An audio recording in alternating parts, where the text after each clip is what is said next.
Meus queridos e amados irmãos, a paz de nosso Senhor e Salvador Jesus Cristo. Eu quero nesse momento abraçar todos vocês que estão me acompanhando, estão do outro lado aí, que a bênção de Deus seja contínua sobre cada um de vocês que nos acompanham. Eu quero nesse momento abrir a Bíblia Sagrada e solicito a você também que faça com alegria e com determinação. Palavra esta que está registrada no livro do Êxodo capítulo de número 3, versículos de número 1 a seguir. Êxodo capítulo 3, versículos de número 1 a seguir. Quando o texto diz assim: E apacentava Moisés o rebanho de Jetro, seu sogro, sacerdote em Midian, e levou o rebanho atrás do deserto, e veio ao monte de Deus, a Horebe, e apareceu-lhe o anjo do Senhor em uma chama de fogo do meio de uma sarça, e olhou, e eis que a sarça ardia no fogo, e a sarça não se consumia.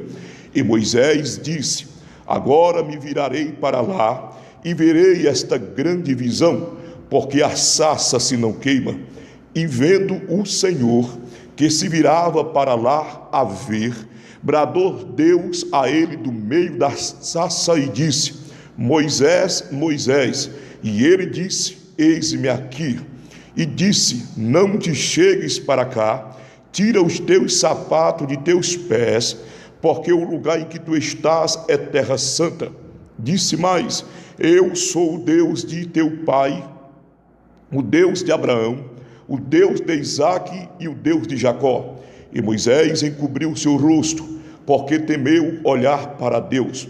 E disse-lhe o Senhor: Tenho visto atentamente a aflição do meu povo que está no Egito, e tenho ouvido o seu clamor por causa dos seus exatores, porque conheci as suas dores. Portanto desci para livrá-lo da mão dos egípcios, e para fazê-lo subir daquela terra, a uma terra boa e larga, a uma terra que emana leite e mel, ao lugar do cananeu, e do Eteu, e do Amorreu, e do Perizeu, e do Eveu, e do Jebuseu. E agora eis que o clamor dos filhos de Israel chegou a mim, e também tenho visto a opressão com que os egípcios os oprimem. Meus queridos e amados irmãos, nós estamos aqui diante de um texto bíblico da palavra de Deus que acredito eu que todos vocês conhecem. E quando nós começamos a examinar esse texto bíblico, nós começamos a absorver algo extraordinário, analisando aqui as maravilhas de Deus, a forma de Deus ele agir no meio do seu povo e para com o seu povo. O texto faz alusão acerca de Moisés que fora criado, educado lá no palácio de Faraó.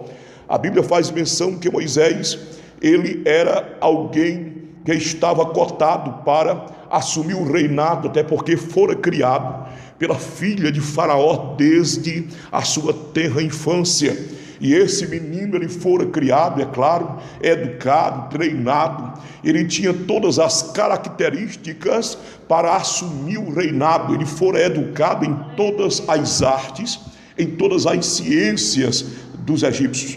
Porém, a Bíblia faz menção que em um determinado momento, em um determinado dia, ele vai visitar o seu povo que estava sendo escravo lá no Egito, estavam sendo escravizados. O povo de Israel estavam escravos ali, cerca de 430 anos, e a Bíblia faz menção que Moisés, embora sendo criado, cotado para assumir o reinado, ele era judeu, ele tinha um sangue judeu, ele era israelita. E eu quero dizer para você nesse momento que, embora um servo de Deus esteja em uma posição de destaque como se encontrava Moisés, eu acredito que ele nunca perde a sua identidade, ele nunca jamais se esquece daquilo que ele aprendera desde a sua tenra infância. Eu entendo que Moisés, embora estando no palácio, ele teve uma educação dentro dos princípios do Torá, na lei, na época. Moisés tivera toda a educação, porque apesar dele ser criado pela filha de Faraó, ele recebera a educação da sua própria mãe, que cuidara dele, mesmo quando ele estava lá no palácio. Meus queridos, e a Bíblia faz menção que quando Moisés agora ele cresce já formado como homem, cidadão israelita, eu entendo que Moisés, de repente Deus ele cria uma situação, quando Moisés vai visitar a sua parentela, o seu povo, ele coloca ali, diante daquele povo, realmente que ele era alguém que estava com o coração voltado. É entanto que a Bíblia faz menção que ele comete ali algo, depois que ele comete essa coisa, esse algo, ou seja, que ele mata um egípcio em razão do egípcio ferir ao israelita. A Bíblia diz que ele foge com medo realmente de Faraó e sai do palácio, e ele vai para o deserto. E quando ele chega lá no deserto, obviamente ele encontra um cidadão que era sacerdote em Midian, na terra dos midianitas, e ele agora, meus irmãos, ele conhece a filha desse sacerdote, e ele se casa com essa menina, e agora ele está sobre a égide, sobre os cuidados do pai daquela menina. E a Bíblia faz menção que ele começa a trabalhar, a cuidar exatamente daquilo que o seu sogro possuía, principalmente das ovelhas. Ele pega as ovelhas e ele vai para o deserto. E o texto diz que ele apacentava o rebanho exatamente atrás do deserto. E ele vai ao monte de Deus, a Horebe, que era conhecido como monte aonde a glória de Deus se manifestava.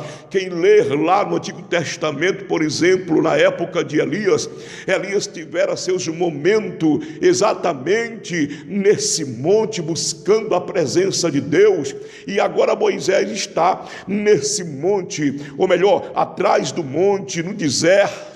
E agora ele vai ao monte de Deus, e aí quando ele vai ao monte de Deus, lá atrás do deserto, ao chegar no monte de Deus, o texto diz que de repente apareceu-lhe o anjo do Senhor em uma chama de fogo, do meio de uma sarça, e olhou, e eis que a sarça ardia no fogo, e a sarça não se consumia.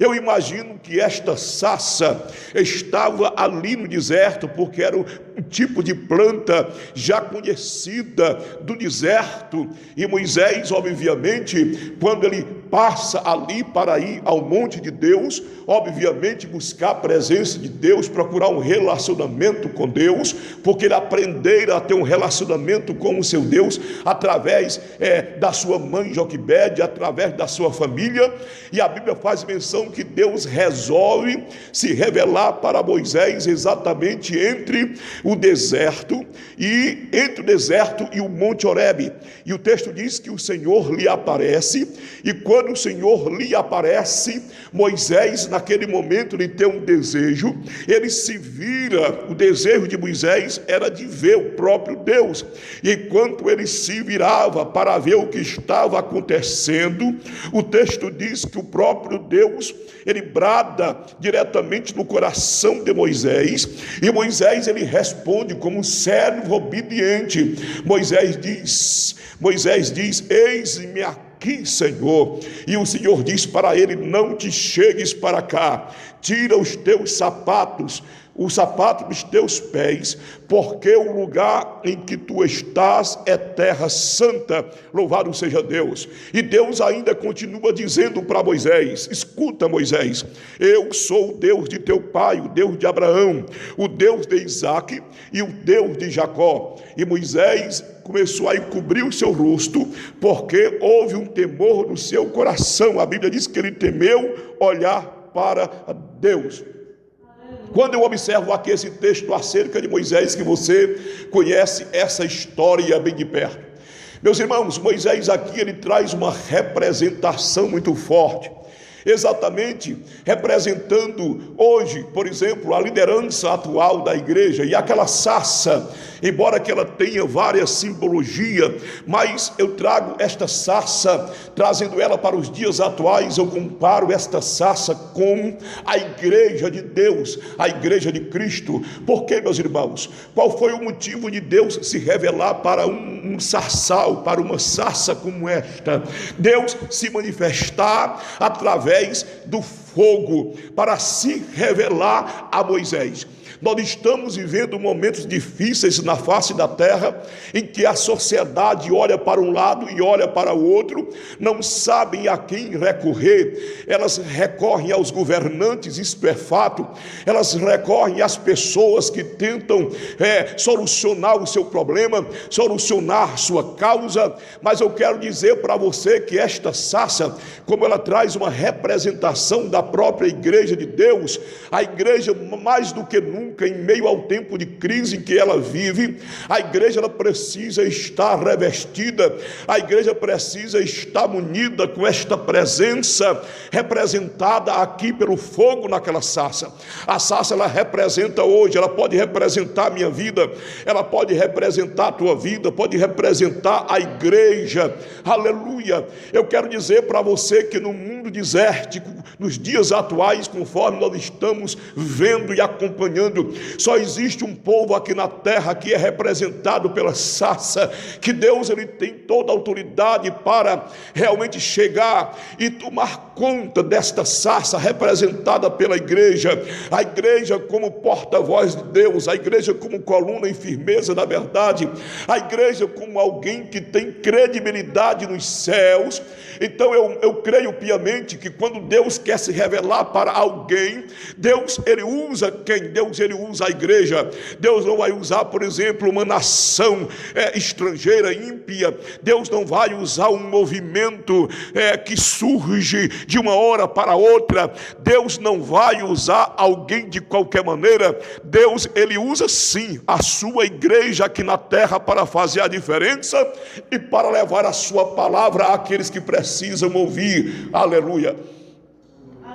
Quando a gente começa a meditar aqui, meus irmãos, eu aprendo algumas verdades importantes sobre o Deus que a igreja serve, o Deus que nós servimos, o Deus que nós adoramos. A Bíblia faz menção aqui que de repente, uma vez que Deus se revela para Moisés, Deus ele se revela também para a igreja. E eu vejo aqui algumas observações importantes sobre o Deus que a igreja serve. O Deus que a igreja serve, meus irmãos, é aquele Deus que ele consegue contemplar, ele consegue enxergar. O Deus que a igreja serve é o Deus que vê, porque no versículo 7 diz assim: e disse o Senhor, tenho visto atentamente a aflição do meu povo que está no Egito. Aleluia! A primeira verdade que eu aprendo aqui nesse texto é que o Deus que você serve não é um deusinho com D minúsculo, não é um Deus que não possa fazer absolutamente nada. O Deus que você serve, o Deus que eu sirvo, o Deus que a igreja serve, o Deus de Moisés, o Deus de Abraão, o Deus de Isaac, o Deus de Jacó, o Deus de Jeremias, o Deus de Obadias, o Deus de Isaías, de Abacuque, o Deus de Sofonias, o Deus do Antigo Testamento, o Deus do Novo Testamento, da era da graça, o Deus das dispensações, o Deus que prepara, que chama, que convoca, que faz e acontece. Esse Deus, irmãos, ele vê, ele diz: eu tenho visto atentamente a aflição do meu povo que está no Egito. Aleluia! Sabe o que é que eu aprendo aqui? Que não importa o tamanho do problema que você está vivendo, da luta que está travando, que você está travando, eu quero dizer uma coisa, que o Deus que eu sirvo é o Deus que vê a tua luta, a tua dor, o teu sofrimento. Jeremias no capítulo 23, versículo 23 e 24, esconder-se-ia alguém em esconderijos, de modo que eu não veja, porventura não enchoei os céus e a terra.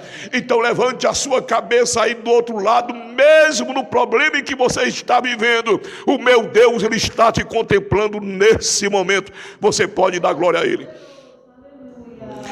A segunda coisa que eu aprendo aqui nesse texto, no capítulo 3 do Êxodo, aleluia, está no versículo de número 7. A primeira coisa que eu observo aqui, meus irmãos, acerca deste Deus, que é diferente de todos os deuses que há na terra, deuses entre aspas, porque para Deus só existe o Deus que fez os céus e fez a terra. Então o Deus que eu estou pregando para você nesse momento, Ele é um Deus que contempla, é um Deus que vê, é um Deus que enxerga, não é um Deus que está cego, não, que tem problema de miopia, que tem problema de cegueira, não. O meu Deus, Ele contempla, e Ele contempla muito bem o que está acontecendo com a tua vida. Você pode adorar o Senhor nesse momento. A segunda coisa que eu aprendo aqui nesse texto, no versículo 7, meus irmãos, o versículo 7 diz assim: e disse o Senhor, tenho visto atentamente a aflição do meu povo que está no Egito. Em segundo lugar, e tenho ouvido o seu clamor por causa dos seus exatores. Aleluia. A segunda razão do porquê eu adoro a este Deus, e que você também tem a liberdade de o adorar, é porque o Deus que você serve, em primeiro lugar, é o Deus que vê. Em segundo lugar, é o Deus que ouve. Ele diz assim: e tenho ouvido o seu clamor por causa dos seus exatores. Isaías capítulo 59, versículos de número 1: eis que a mão do Senhor não está encolhida, para que não possa salvar, nem o seu ouvido agravado, para não poder ouvir. Quando eu leio esse texto, eu me alegro, porque em todo o Novo Testamento sempre existe relato acerca de pessoas que passaram por momentos difíceis, momentos terríveis, mas no momento em que eles clamaram ao Senhor, o Senhor estava sempre pronto para ouvir.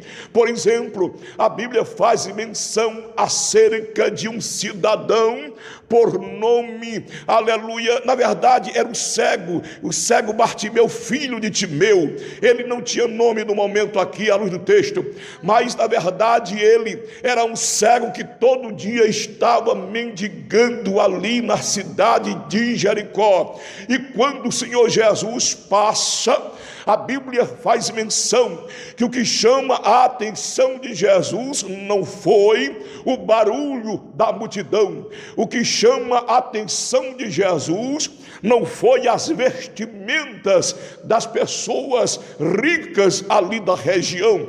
O que chama a atenção de Jesus ali não foi as palavras verbalizadas de forma bem estruturada dos fariseus. O que chama a atenção de Jesus ali foi um clamor que saiu do profundo da alma de alguém que ninguém olhava para ela, ninguém olhava para ele. A Bíblia faz menção que este alguém começou a clamar, e quanto mais ele clamava, quanto mais ele gritava, talvez esse grito incomodava aqueles céticos de plantão, talvez esse grito incomodava o inferno. Por quê, pastor? Porque quando alguém se decide a clamar, quando alguém decide a gritar, chamar a atenção de Jesus, não pense que o inferno vai gostar, não pense que o inimigo vai aplaudir, não pense que os homens vão bater nas tuas costas.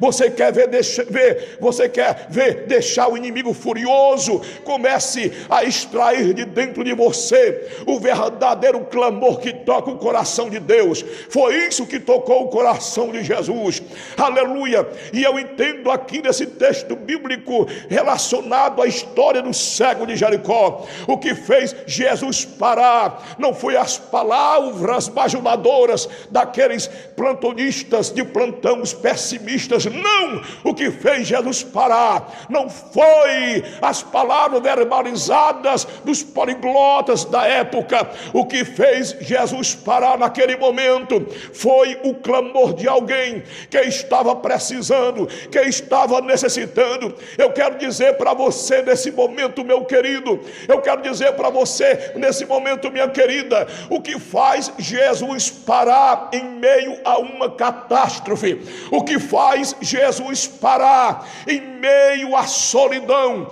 em meio ao desespero, em meio à depressão, em meio ao estresse, o que faz Jesus parar é a voz que sai de um coração quebrantado, de um coração contrito. Se você acredita piamente nessas verdades, aí onde você está, você pode dar glória àquele, você tem liberdade, não apenas de dizer glória, mas você tem liberdade de abrir a sua boca e clamar com sinceridade, que Ele está pronto a ouvir a tua voz. Foi aquilo ali, foi o grito daquele homem que para Jesus. Aleluia. E quando de repente Jesus para, alguém fica atônito. Mas por que ele parou? Parou para quê? Parou por quê? Existem as indagações. Por que ele parou? Parou apenas para ouvir a voz de alguém que estava necessitado. E quando de repente ele para, alguém pergunta por que parou. E alguém de repente, aguardando uma resposta, Jesus para e a sua atenção estava voltada ao cego, ao clamor daquele homem carente, ao clamor daquele homem necessitado.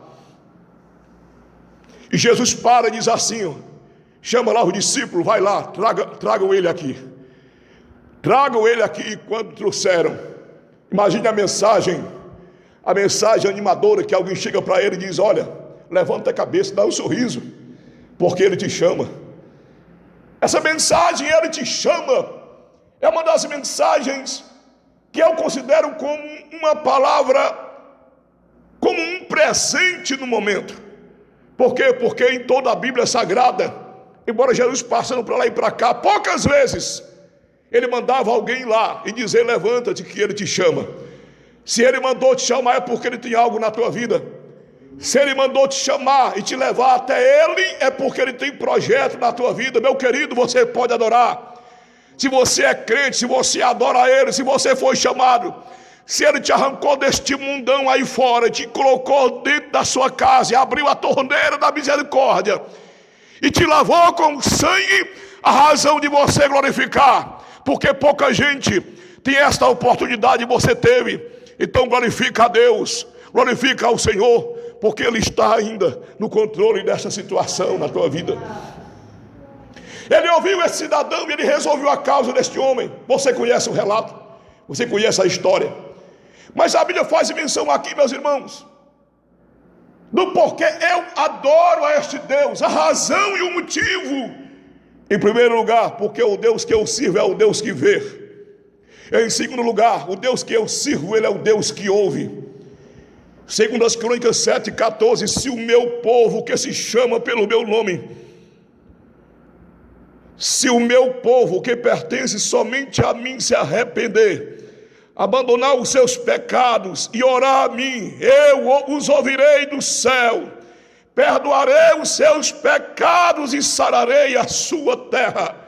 Deus estava dizendo, eu farei o seu país progredir, eu farei a sua empresa prosperar, eu farei a sua igreja crescer no ângulo da salvação de vidas. Aleluia! O Deus que eu sirvo, o Deus que a igreja serve, é um Deus que vê, é um Deus que escuta, é um Deus que conhece. Aleluia! É um Deus que conhece. Versículo 7, porque conheci as suas dores. Eu quero que você saiba nesse momento que Deus conhece quem é você. Ele conhece a sua localização. Ele conhece a tua localização mais do que o GPS. Ele conhece a tua localização mais do que o sistema do governo, através da internet. Ele conhece a tua vida, Ele conhece a tua estrutura, Ele conhece as tuas dores, conhece os teus dissabores, Ele conhece a tua situação, Ele conhece o que está acontecendo contigo. Ele conhece. Oh, glória a Deus. É tão provável que Ele te conhece. Em Gênesis, no capítulo 11, versículo de número 11, versículo de número 11 em diante, nós vemos aqui Deus descer para confundir os descomprometidos. Aqui vemos Deus descer para livrar. Quando tem pelo menos um comprometido, o livramento de Deus chega. Aleluia! O livramento de Deus, ele chega na hora, no momento em que muita gente acha que o livramento não vai chegar. Deus, ele chega. Outra coisa importante aqui do porquê eu sirvo a este Deus, porque é o Deus que prospera. Versículo de número 8. E para fazê-lo subir daquela terra, a uma terra boa e larga, a uma terra que emana leite e mel. Eu entendo que Deus faz os comprometidos subirem sempre. Aleluia. Subirem para onde, pastor? Para uma boa e larga terra. Aqui está falando de profundidade, de extremidade. Leite aqui no hebraico é shalab, que também significa muita abundância. Aleluia. Muita prosperidade. Deus está dizendo: quem vai fazer sou eu. Eu que vou fazer. Aleluia. Eu vou tirar o meu povo do Egito, dessa situação. Eu trago uma palavra profética para a sua vida nesse momento. Esses dias que você está vivendo de dores, eu trago esta palavra profética. Deus já desceu sobre a tua casa, sobre o teu lar. E esse processo que você está vivenciando, Deus vai trazer livramento.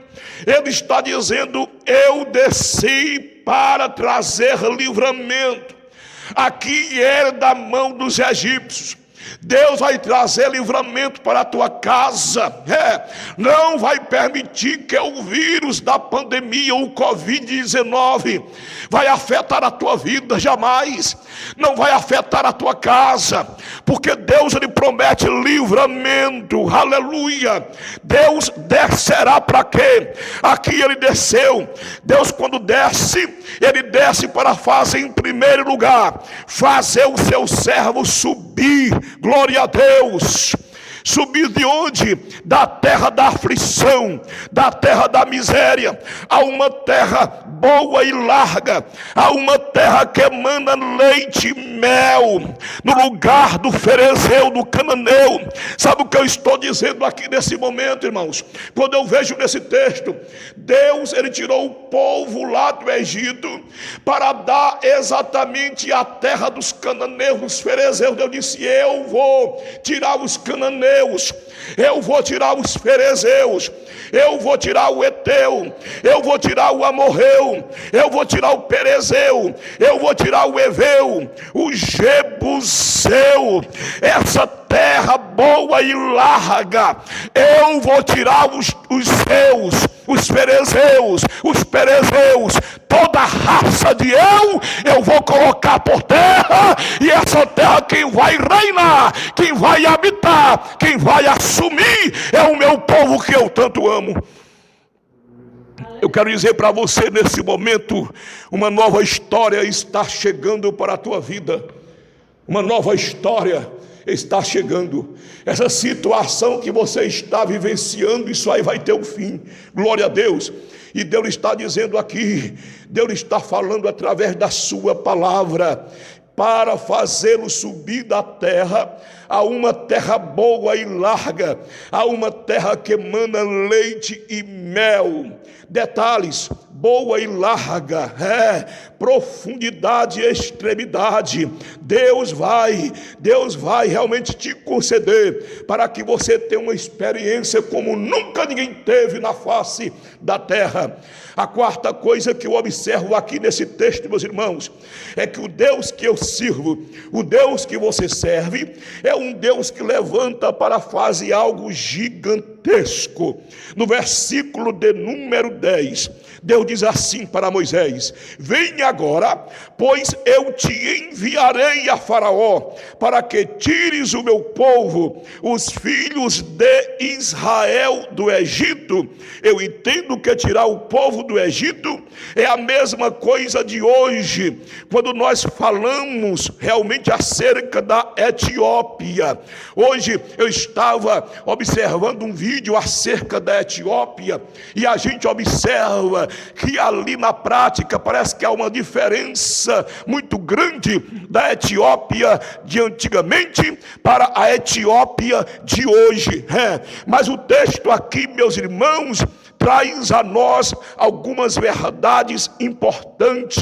Tirar o povo do Egito é a mesma coisa que nós estamos aqui nos reportando. Tirar alguém da Etiópia para conquistar os Estados Unidos da América, talvez aos olhos humanos seja impossível. Pastor, a impossibilidade é muito grande. Como é que pode eu sair de um país onde a miserabilidade é muito grande e de repente sair de lá e pular para uma terra que emana leite e mel? Isso aqui foi o que Deus prometeu ao povo. Vocês estão escravizados. Eu conheço a história de vocês. É mais de 430 anos na peia. Mas eu quero dizer para vocês que o tempo de cantar chegou. O tempo de me glorificar chegou. Essa escravidão não é por muito tempo. É 430 anos. Mas eu trago uma palavra profética. Eu vou tirar vocês daqui do Egito e vou levar vocês para uma terra que emana leite e mel. Lá vocês vão produzir. Lá vocês vão edificar. Lá vocês vão construir. Lá vocês vão ter a liberdade como nunca vocês tiveram. Eu quero dizer para você, meu querido, você vivia outrora lá no mundo, você não tinha tanta liberdade, você não podia cantar um louvor, você não podia glorificar a Deus, você não sentia esta presença gloriosa, e Deus te pega lá do Egito, representando o mundo, o pecado, e te traz para o outro lado, para a nova Jerusalém, e hoje você tem liberdade de o adorar, de glorificar o seu nome. Oh, glória a Jesus. Mas eu vejo aqui no texto, para concluir o nosso raciocínio, a razão e o motivo do porquê eu sirvo a este Deus. Sabe por quê? Em primeiro lugar, porque Ele vê. Em segundo lugar, porque o Deus que eu sirvo é um Deus que ouve. Em terceiro lugar, porque o Deus que eu sirvo é um Deus que conhece. Em quarto lugar, porque o Deus que eu sirvo é um Deus que prospera. Em quinto lugar, porque o Deus que eu sirvo é um Deus que levanta alguém para fazer algo extraordinário e difícil aos olhos dos homens. Em sexto lugar, o motivo do porquê eu sirvo a este Deus, porque o Deus que eu sirvo é o Deus fiel, é o Deus que sempre diz: eu estou contigo, eu sou contigo. Versículo 12 diz assim: e Deus disse: certamente eu serei contigo. Sabe o que eu aprendo aqui? Que Deus nunca vai abandonar, irmãos, alguém que tem compromisso com Ele. Você tem compromisso com Ele? Tem compromisso com Ele? Sim ou não? Oh, glória a Jesus. E para concluir aqui o nosso raciocínio, o sétimo motivo do porquê eu, você, nós servimos a este Deus está no versículo 14. Diz assim a palavra do Senhor, versículo 14. E disse Deus a Moisés: eu sou o que sou. Disse mais: assim dirás aos filhos de Israel: eu sou, me enviou a vós. Esse último motivo do porquê eu sirvo a este Deus é porque Deus é aquilo, irmãos, que você realmente é aquele que você precisa. E disse Deus a Moisés: eu sou o que sou. Ok? Eu sou o que sou.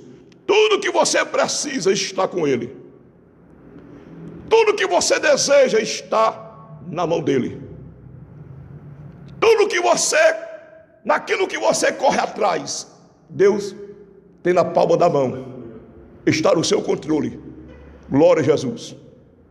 Não abandone a esse Deus. Não o deixe de lado. Porque você, permanecendo fiel para com Ele, o servindo, pode ter certeza que sempre Ele estará pronto para chegar no momento quando ninguém chega, para te ajudar no momento quando ninguém mais ajuda. Abrace, creia nele, o sirva de todo o teu coração, porque dessa forma você vai continuar firme, dando glória a Ele, aleluia, pode aparecer o que aparecer na tua frente, mas você será mais do que vitorioso, mais do que vencedor.